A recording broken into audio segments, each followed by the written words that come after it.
Carl Benjamin, the one and only Sargon of Akkad, is officially a character in Warhammer 40K. Just when you thought this controversy surrounding the Games Workshop IP couldn't get any weirder, you have an activist author with an axe to grind from back in 2016 when Sargon was really popping. Shout out to what he does with the podcast of the Lotus Eaters and lotuseaters.com, okay? I was an early supporter, kind of fallen off a bit, mostly because they're still just kind of stuck in second or third gear, conservatism. I've outgrown it. A lot of people do support it. Hell, I'd still say that I support it in comparison to a lot of the other conservative conglomerates. But Sargon was definitely that guy for me in 2015, 2016. That was my go-to for political conversations, but some people really still hate this guy. Like a lot. Okay, so Games Workshop villainizes and also canonizes political pundit Carl Benjamin, aka Sargon of Akkad, in Warhammer 40K.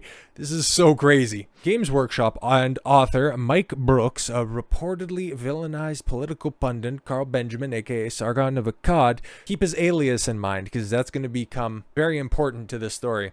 In their 2020 book, Necromunda, Road to Redemption. All right. As reported by Fandom Pulse, ex-user ChainsWorld40K brought this revelation to public attention while noting that Brooks is a woke activist and one of the most woke Black Library authors. Okay, ChainsWorld40K posted just a friendly reminder that Mike Brooks' new novel, Lilith Hesperix, Queen of Knives, will be released later this year.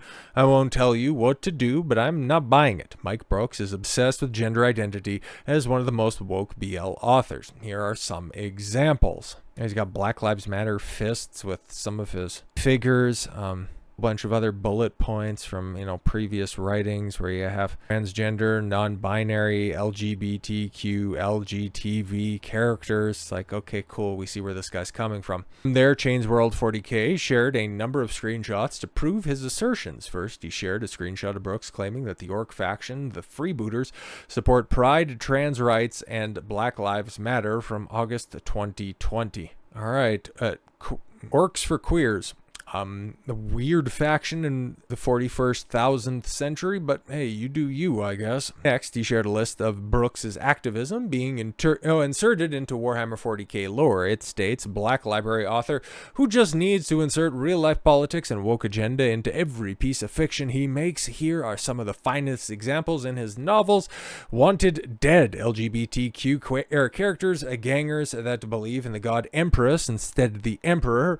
The Big Daka, transgender Dukari, brutal Kunin, non-binary characters, and gender-neutral pronouns, renegades, Hero Master, paraphrasing what Umberto Eco writes in Your Fascism. Road to Redemption, writing a villain known as Sarkon Aggad. Okay, which is an obvious jab at Sargon of Akkad. Yep.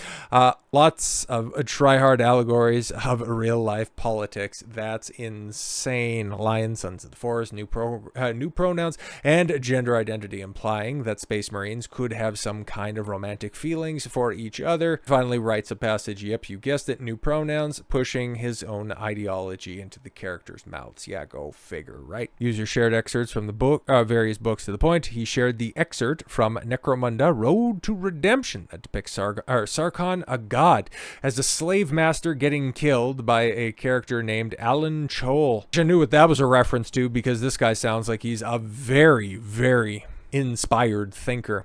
The excerpt reads, Sarkon Aggad bellowed with rage, his voxcaster amplifying it until his war cry was nearly a weapon of its own right, and lumbered into a charge, both chain axes revving up until a whirl of their blades became a banshee scream. Yo, this Sarkon guy sounds pretty cool. Alan Chol raised their silenced stub gun and trained it on the behemoth bearing down on them, an action which looked to Zeke to be the equivalent of menacing Sumcroc with a toothpick. All right then. It continued. Shadows threw themselves on Aggad, slowing him, overwhelming him. The slave master lashed out with his chain axes, and one of his assailants was thrown clear, nearly bisected. But there were too many of him to fight. His arms were immobilized, and he was borne down to the ground, bellowing with impotent rage. Then a short, squat shape clambered onto his back and wrapped a chain, a slave's manacles, around Aggad's neck and began to pull. Aggad's breathing, hideously amplified by his voxcaster, began more and more raged, more and more desperate. Then, as his executioner gave one final wrench on his chains, Sarkon Aggads don't need to get too close to bursting the satirical veil. Death rattle rang out. So you made Carl chainsaw-wielding badass who terror into the hearts of his enemies by simply, vocalizing his thoughts. All right then. Benjamin reacted to being parodied by Games Workshop and Brooks, writing on X, "I'm officially canon in the Warhammer universe." He then added, "If anyone can supply a proper description of this character, I'm happy to make him and paint him." Yeah. Chains Worlds 40K then supplied him one. It reads, "That voice again, centurion and rolling, packed with bombast and venom, a huge figure steeped into Zeke's views, silhouetted against a shifting blue light of plasma regulators. He was close enough now to make out the details. A pair of chain axes, one held casually in each hand. A breath griller over a man's mouth must contain the receiver of the Voxcaster speakers, which sat atop his armored pauldrons and sent his voice booming out into the underhive. His hair was long and dark and fell wetly over his chest and shoulders. His features were largely in shadow, but what Zeke could see of them was suffused with rage." I don't know, does he find Sargon repulsive or attractive?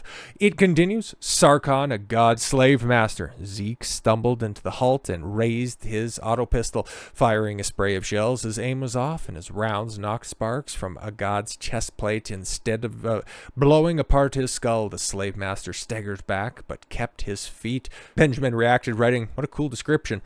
I would say so. It makes you sound like a complete total badass. That only somebody betraying you could end up taking you down. That's kind of wild, actually. But I mean, you take a look at the quality of character of this guy, and just simply reading his bio, it's exactly what you'd anticipate. I find his writing to be a little bit more eloquent, but if not a little bit more homoerotic. But that Audible best-selling British fantasy award-losing SFF author with the hair. See, guys, he's got a mohawk. That means he's cool if this was 1986.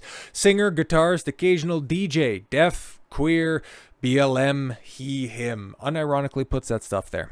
51,000 posts. He's been on Twitter since 2014. 6,000 followers. Yep, exactly. That's exactly what you think he is. Okay. Somebody who's, rattling coins around in a cup on social media, posting day and night a bunch of political commentary, okay, a bunch of leftist causes. It's like, okay, cool.